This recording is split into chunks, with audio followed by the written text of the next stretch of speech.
Keith, you made a claim first. Shouldn't you have to defend your claim before Aaron defends his? That's my question. Answer it. Dear Matt Millicanti, you just can't sweep an argument up under the rug just because you don't like the implications. You can't do that, bitch. There's proof for God. Circumstantial evidence that there just might be a God. What is consciousness? Why did Aaron Ross say the universe might have a consciousness on its own? So why the hell not call it God, you goddamn bitch? Matt Millicanti. The Titanic was sinking. There was no water leaking into the boat, but something about the boat, the way of the boat, people could not put their finger on what was wrong, but there was something wrong about the way the boat was floating. And some people knew that the Titanic was sinking. They just knew it. There was the evidence that they could not put their finger on what the evidence was at, but the evidence was there. Subconsciously they knew it. And this knowledge in the subconscious was filtering up to the conscious level. And they knew that the damn Titanic was sinking. Everybody knew it. Almost everybody. In fact, when people started saying the Titanic is sinking, the Titanic is sinking, get to the lifeboats, they told the band to pump up the music louder to drown out the sounds of the people screaming, the Titanic is sinking. And the people said, not even God can sink this boat. This boat was made to withstand being, this boat was sink proof. But guess what happened? God say, oh yeah, you're gonna say this boat can't sink? I can't sink this boat? I'll show you. Booshao! The bitch sank. And all those who were saying the Titanic is sinking, who were called fools for saying so, turned out to be right, and those who said the Titanic was not going to sink turned out to be the ultimate suckers.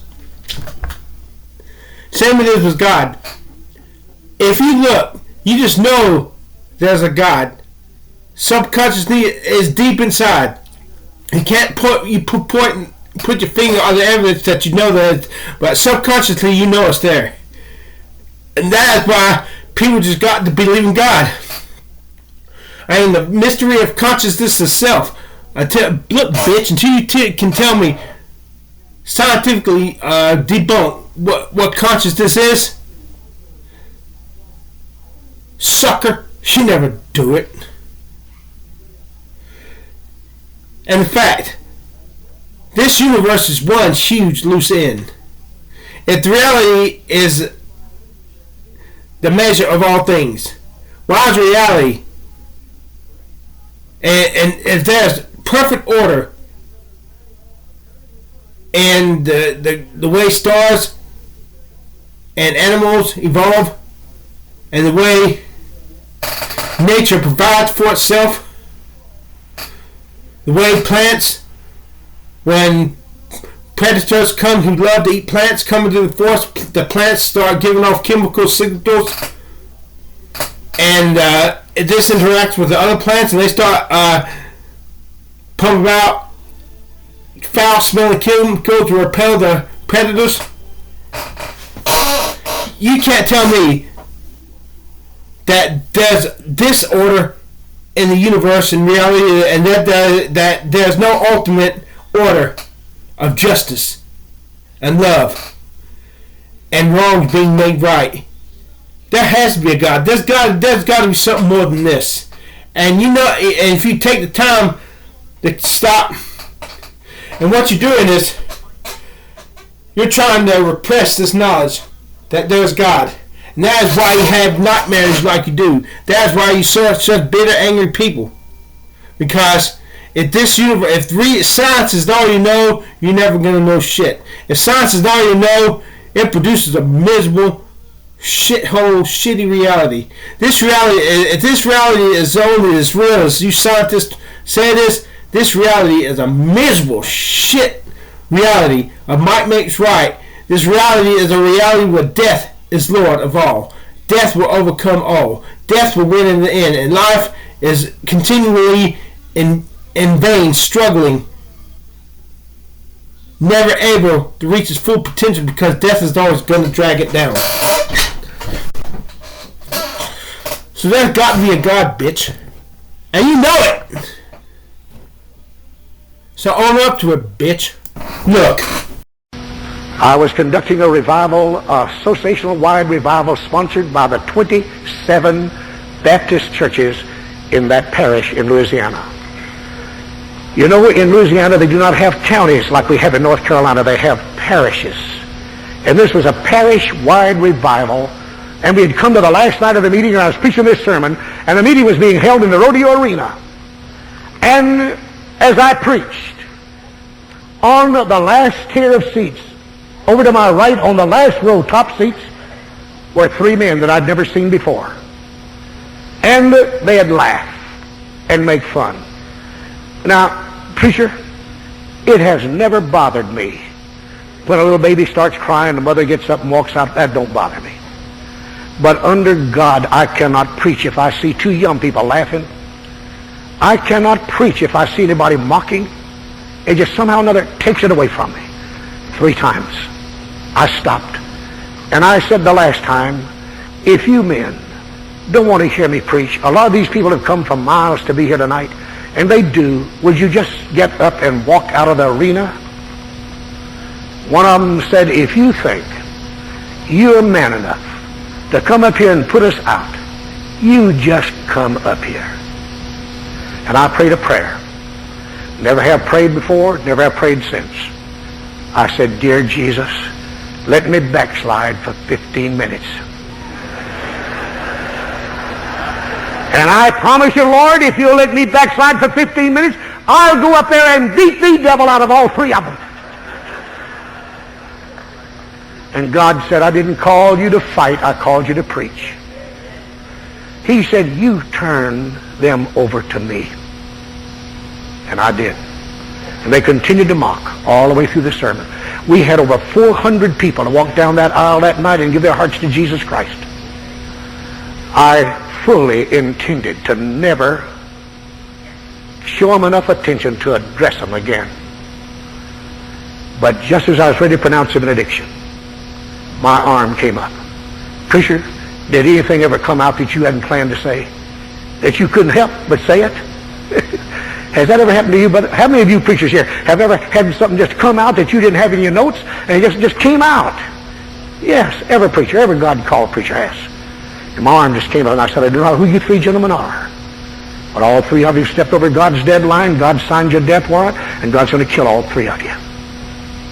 That was about 10:15 Sunday night.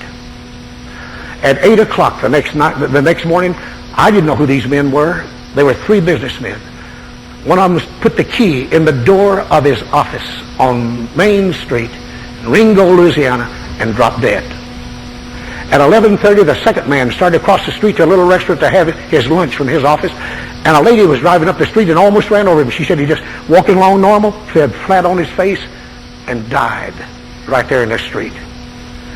At 5:30 that afternoon, the third man was sitting in his office, and he said to his secretary, my 2 friends are in hell, and before the sun goes down, I'll join them.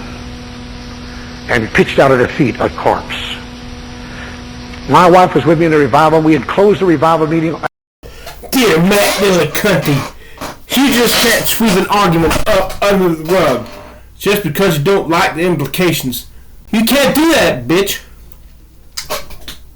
There's at least circumstantial evidence that there just might be a God.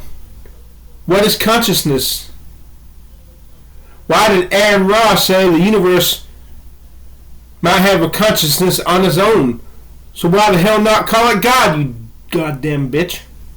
Matt Millicanti. Look. Can you just... Oh, I got a better illustration. The sinking of the Titanic. They were warned the Titanic is sinking. People said, no, prove it to us. The Titanic, not even God can sink this ship. show us proof. Show us the water leaking into the rooms. You can't show us the Titanic is sinking, so the Titanic is not sinking. And yet we all know what happened. God sank that motherfucker. How dare you tell God you can't sink this ship? He'll show you that he can. What about the people who died? Sad, but they're just collateral fucking damage. They're the glory of God. I wish God loved us, but he loves himself. Then he loves us. The truth hurts. It doesn't give a damn how you feel. So, Matt Delaconte, don't you dare tell me I have no right to believe in God just because I can't prove beyond a shadow of doubt that he exists. Matt Delaconte, can you prove 100% that God does not exist? Hell no. So until you can prove 100% that God does not exist, you suck a dick. Just keep your filthy AIDS tainted lips off my clean dick. I don't want your STDs or AIDS. Go to the nearest gay bar and you suck off some of there. Just make sure he doesn't have AIDS, you son of a bitch.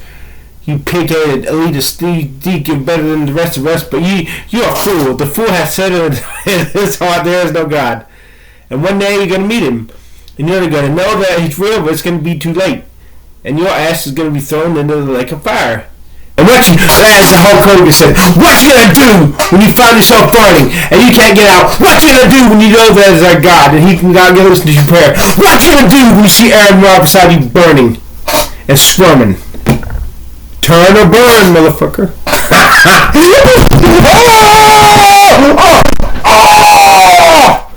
God.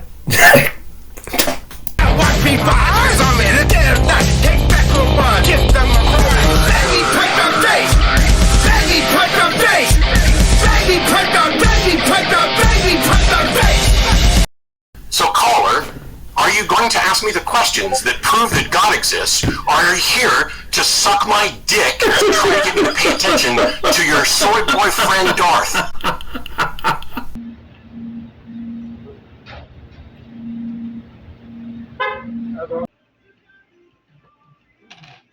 Am I longer than you? Yeah, I think you are. How much longer? I have to follow trace your wristbone now. Yeah, you're taller a little bit. Yeah. Barely. I think you. Damn, I could put your elbow on mine. I got high five. High five. No, Oh. no, press your elbow to mine.